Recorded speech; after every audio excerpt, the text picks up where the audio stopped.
चलिए वीडियो शुरू।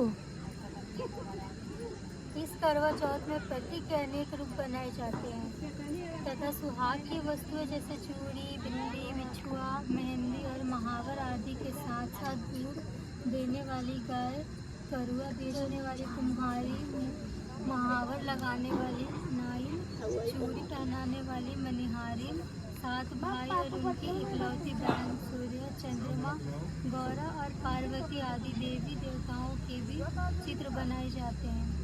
सुहागिन स्त्रियों को इस दिन निर्जल व्रत रखना चाहिए। रात्रि को जब चंद्रमा निकल आए तब उसे अर्घ्य देकर भोजन करना चाहिए। पीली मिट्टी की गौरा बनाकर उसकी पूजा करनी चाहिए।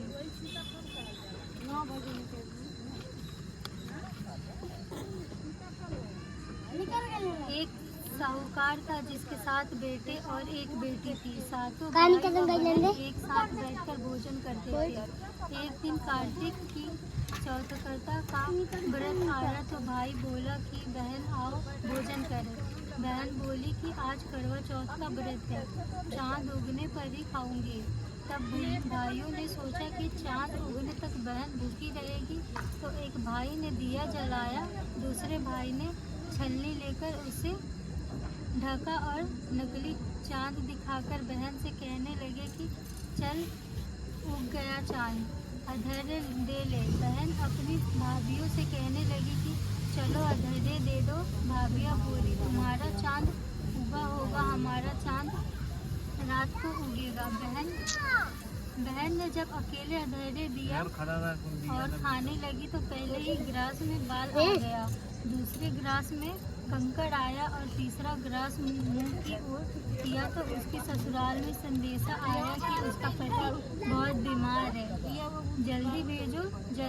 माँ ने तब लड़की को विदा किया और कहा कि रास्ते में जो भी मिले सके पाँव लगना और जो कोई सुहाग का आशीष दे उसके पल्ले में गांठ लगाकर उसे कुछ रुपए देना। बहन जब भाइयों से विदा हुई तो रास्ते में जो मिला उसने यही आशीष दी कि तुम 7 भाइयों की बहन तुम्हारे भाई सुखी रहे और तुम उनका सुख देखो। सुहाग का आशीष ने भी नहीं दिया। जब वह ससुराल पहुंची तो दरवाजे पर उसकी बेटी ननद खौई थी, वह उसके भी पाँव लगी तो उसने कहा कि सुहागिन रहो, सपूती हो। तो उसने यह सुनकर पल्ले में गांठ बांधी और ननद को सोने का सिक्का दिया।